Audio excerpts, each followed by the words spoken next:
We're chatting with CBS's Jay Feely, who will be on the broadcast this Sunday for the Broncos and Falcons.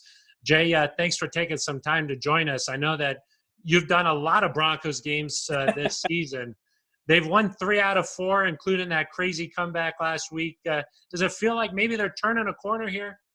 Well, I certainly think so. I feel like I'm on the Broncos beat right now, But I mean that game was just unbelievable to me. There was nothing that said that they were going to be able to come back. At one point, it was 152 yards rushing to 2 yards rushing. They hadn't done anything at all offensively. When I talked to Vic at halftime, he was just so frustrated because they hadn't done anything, throwing the ball, running the ball.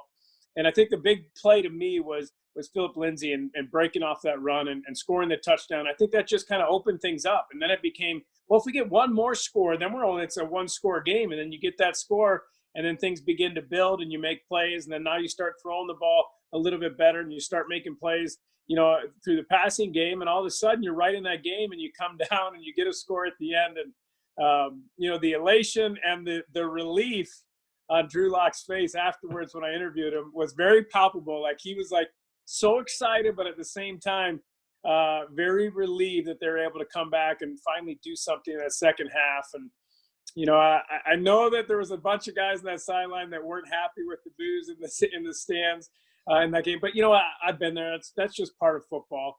And really, I feel like you can't let yourself worry or think about that.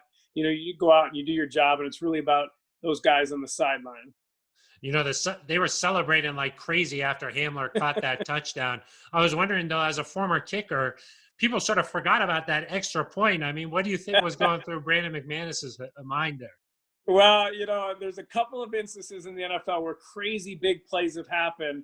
I think back to the Jaguars game, probably 20 years ago, and they had, the play where there was a lateral, and they go all the way down. They score this unbelievable touchdown, and then they miss the extra point. That was the old extra point. So the last thing you want to do, is come out in that situation and miss that kick. And that's all you're thinking about is not missing it, not going out there making it. But Brandon has done an unbelievable job all year. He's been one of the best kickers in the NFL.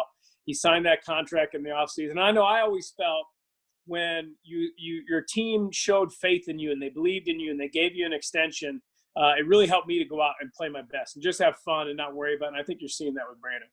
Yeah, I was going to ask you, he's won AFC Special Teamer of the Week a couple of times now this season. Hey, back to back. What do you think? Does his motion just look better, or is it just simply confidence? Is something like that?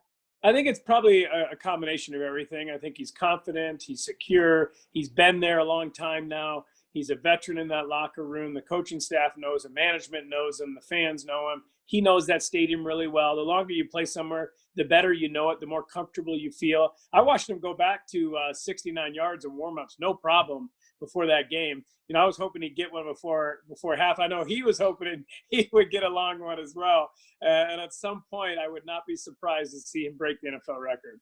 Yeah, I know he definitely has been itching for that opportunity. Jay, last one for you here. I haven't talked much about this matchup with the Falcons. I know that they've gone through some ups and downs and, fired their head coach, GM, but this team still has quite a bit of talent though, right? Well, you look at, since they fired their head coach, their general manager, and their special teams coordinator, they've won 2 or 3 games. And really, if Todd Gurley takes a knee on the 1-yard line, they've won 3 games in a row. So it's a team that's playing better, much like the Broncos team, and a team that's really loaded with offensive weapons. They have a ton of weapons. Their quarterback is a very good quarterback. They got 2 excellent receivers. They got a tight end who's a playmaker as well. Obviously, Gurley in the backfield. So you have to bring it, but that plays into the Broncos' strength. Their strength is that defense, and that defense has played well against everybody, including the Chiefs, who have more weapons than anybody in the NFL. So I think if you're the Broncos, you feel like our defense is going to keep us in games, and offensively, we need to be productive, and that's what you've seen, throughout the last 4 games with this team. Well, we're looking forward to the game on Sunday and looking forward to the broadcast as well. Thanks for your time. Appreciate it. Good to see you.